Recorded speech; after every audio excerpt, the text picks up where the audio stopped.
Hi there and welcome to the show once again. I'm Tom. This is Juliana. We want to welcome you here. Last episode on Bible Tales, we were talking about the prophet Elijah, who challenged the false prophets of Baal, hundreds of them, to a showdown at Mount Carmel, in which Jehovah's mightiness was put on full display.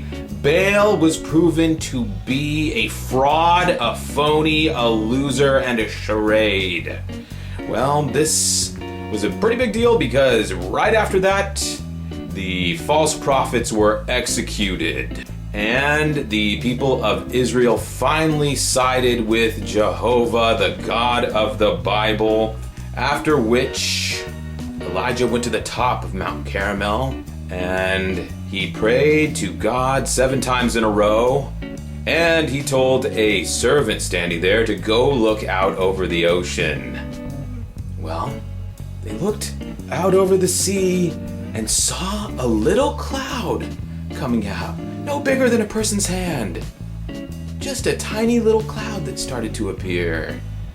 Well, Elijah told the king, if you're wanting to go home, you better get in your chariot and take off right now before the flood arrives. That's right. The drought was over. It says that the skies became heavy with dark clouds, and a downpour gushed forth. What's more, the scriptures say that the Lord's hand came upon Elijah, and he girded himself up, and he started running, and he outran King Ahab's chariot back to Jezebel. Apparently God had given him supernatural speed, so he outran a team of horses all the way back to the city.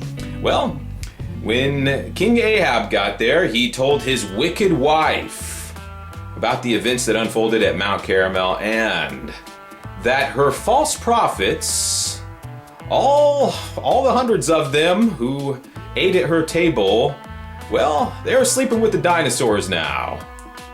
They're not coming back. So she was not too jazzed about that. And it's written in scripture that she said, quote, "So let the gods do to me, and more also, if I do not make your life as the life of one of them about this time tomorrow." So she was really steamed about this whole thing, and she said that she was going to deal with Elijah. So she said it was curtains for him. Well, Elijah probably thought about this time that Jehovah was just going to vaporize Jezebel, but that's not what happened. That was not Jehovah's timetable of events. And so instead, Elijah, when he received this message, he realized he better start running. And so he got out of there pronto. At this point in the story, something funny happens. The tale takes a strange turn when he goes out into the wilderness and he sees a broom tree, and he goes and sits down beneath it and says, "It is enough, Lord.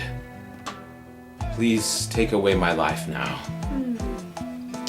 So this is a sad moment. It's one of the earliest written accounts of someone having depression.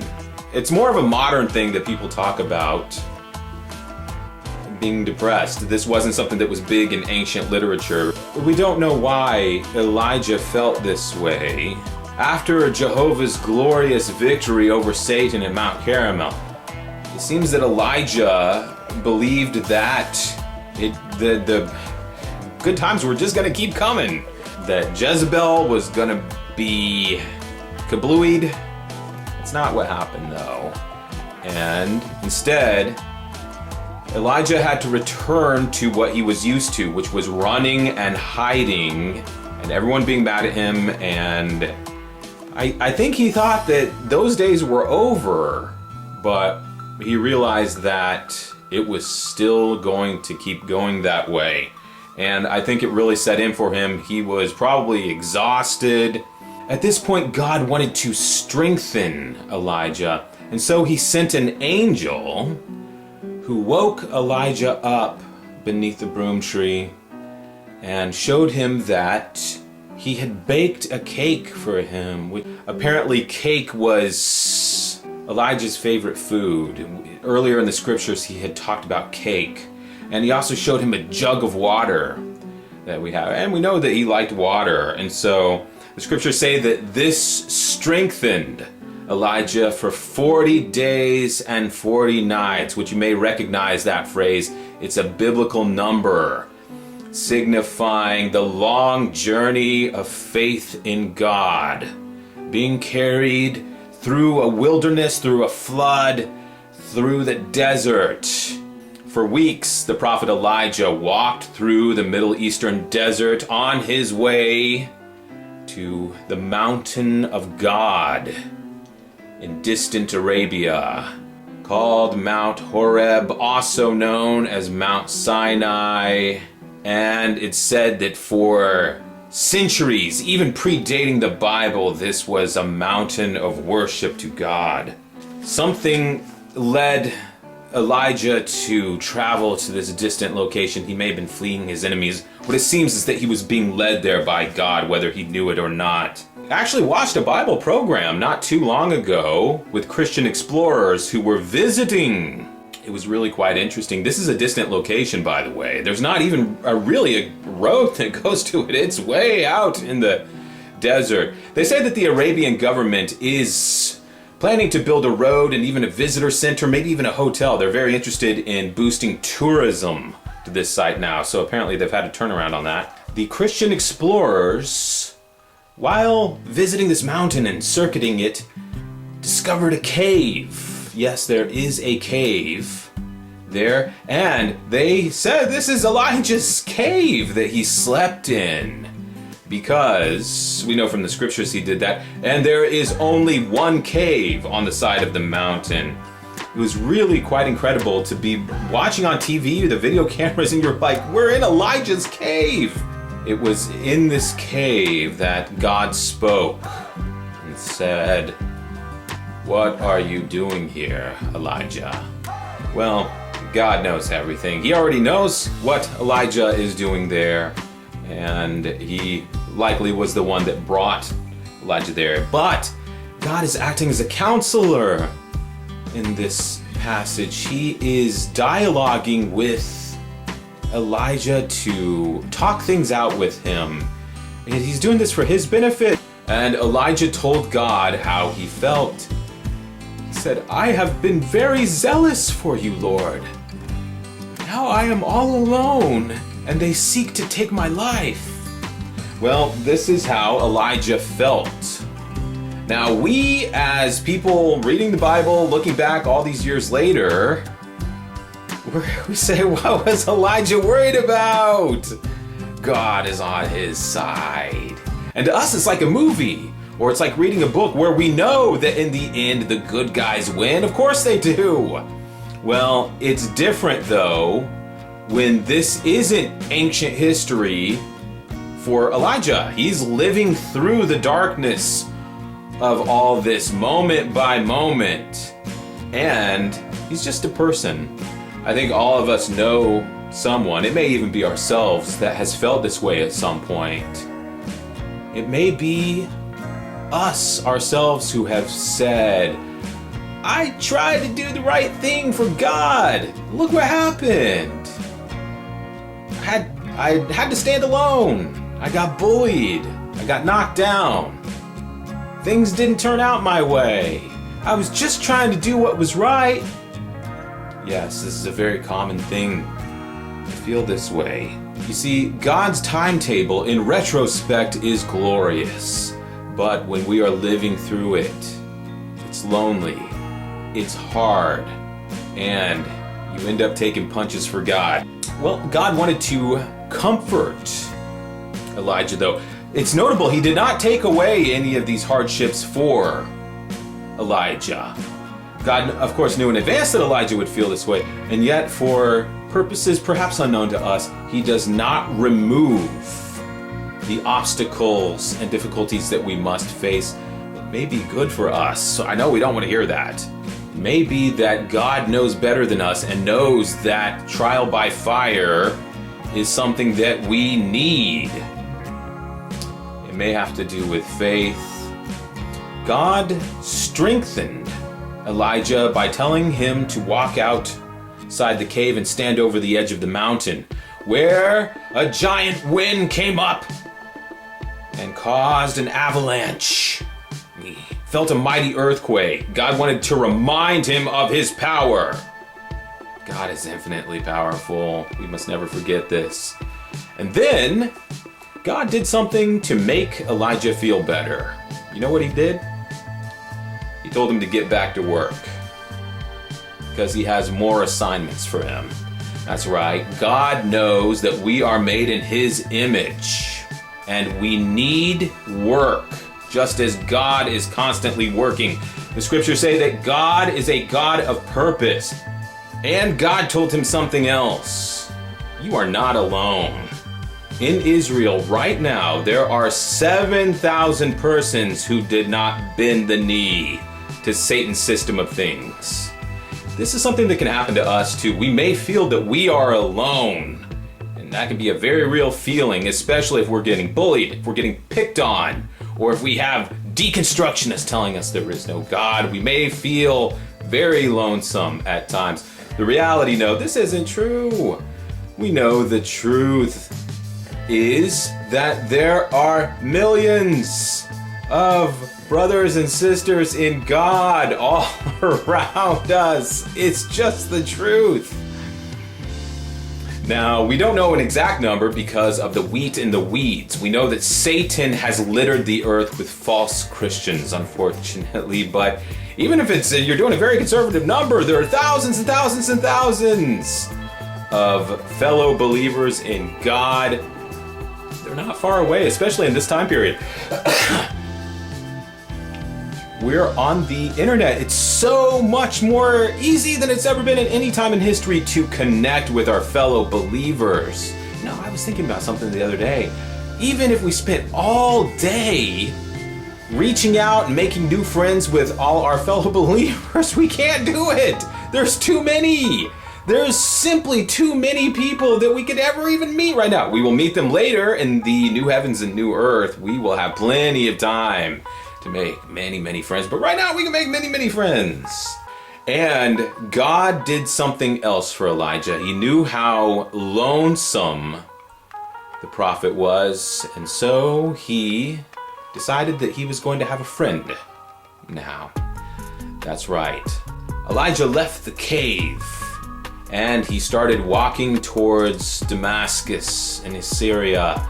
And along the side of the road, he saw a young man with a team of oxen plowing a field. And he took his mantle, walked over to the young man, and put it over him. What's a mantle, you may be asking? Well, it's a parka, which is, sometimes you'll see people wearing, what do they call them? Like little, blanket coats over themselves. And this apparently was something that prophets wore. We don't know exactly what it looked like. It may have been like Joseph's bright colored coat or something like that. Prophets wore mantles, which is like this blanket / coat that they draped over them. And that's how people recognize them as being a prophet. You read in the Bible that they'll see them walking down the road and they'll know it's Jehovah's prophet because they're wearing a mantle. At this point, Elijah tosses his mantle to this boy who's working this plow.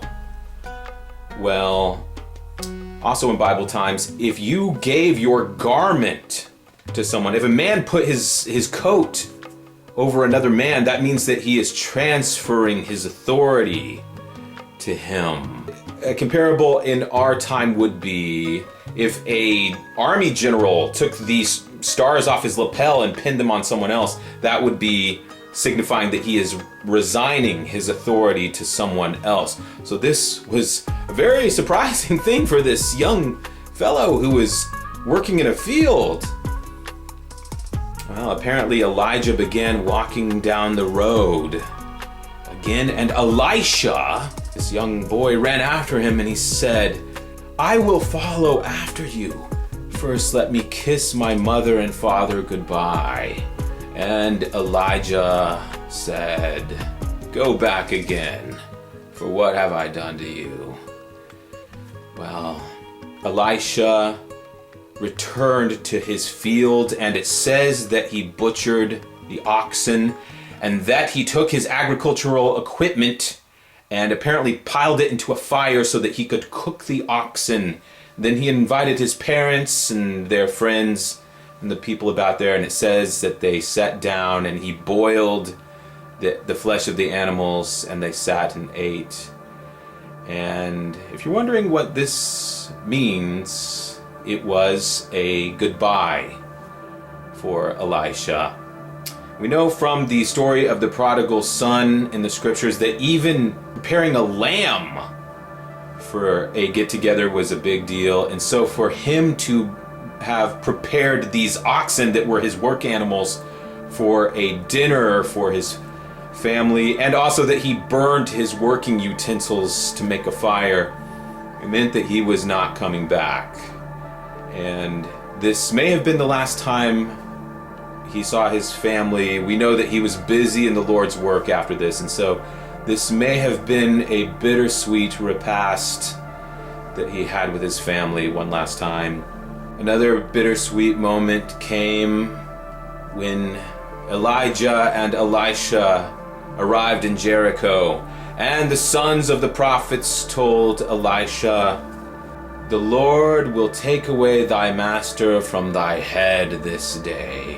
And indeed, later that day, as they stood at the river Jordan, a chariot of fire came down from the heavens. Imagine it.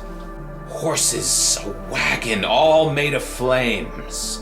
And the scripture said that it boarded the prophet Elijah, and he rode away into a whirlwind that took him up into the skies. Imagine the electricity of that moment for Elisha, standing and watching a chariot of fire disappear into the sky.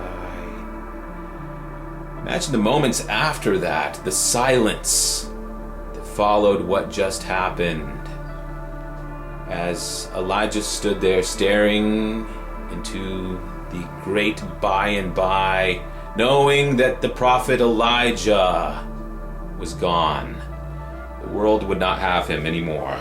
Some people say that this is mythology, but this is not what mythology looks like. If you're talking about ancient folk tales or fantasy from ancient cultures, it does not resemble this.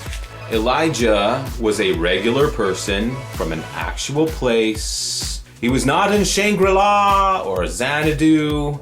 The people he was around, Ahab and Jezebel, these are verified people that existed in history. We know where they lived. We know exactly what time periods they live. You can look at their Wikipedia pages. It will tell you the exact dates of where they were, what they did. They have inscriptions from battles that they fought from their enemies. They know who Jezebel's father was. These people had coins with their pictures on it and other inscriptions. This is history. This is verified archaeological history. And Elijah was right there during all of it. The places that these people went to: Mount Carmel, Damascus, Jericho, Jerusalem, Jezreel. All of these are actual places. Elijah, I really want to emphasize this, was a normal person. He ate bread and water. He walked everywhere he went. He got depressed. He got lonely. He lost faith. The amazing parts about the story are all related to God. How could God not be amazing? This is what I can't get over with deconstructionists. They say, "Oh, you expect me to believe that?" Wouldn't it be less believable that God isn't incredible? How would that work? Of course God does incredible things. That's amazing to think about is that Just the same way that Elijah walked everywhere he went, Jesus and the apostles walked everywhere they went. Apparently, God has chariots of fire available in the heavens, but none of the apostles rode around in even regular chariots. They all walked around. They slept outside like Elijah did a lot of times, and they ate bread and water like Elijah did. I think God knows that this is good for us. We know from 1 Kings chapter 18 that one of Elijah's greatest fears was that he would die and enter into ignominy. It really bothered him more than other people, apparently. Well, God saw to it that this fear would not be realized for Elijah. And at the end of his story, he was not alone. He had a friend with him, and he did not go into a graveyard unknown and uncared about. He had one of the most glorious exits, second only to Jesus Christ's ascension from the Mount of Olives. This is the second greatest conclusion to a story in the Bible. Elijah being swept away in a chariot of fire.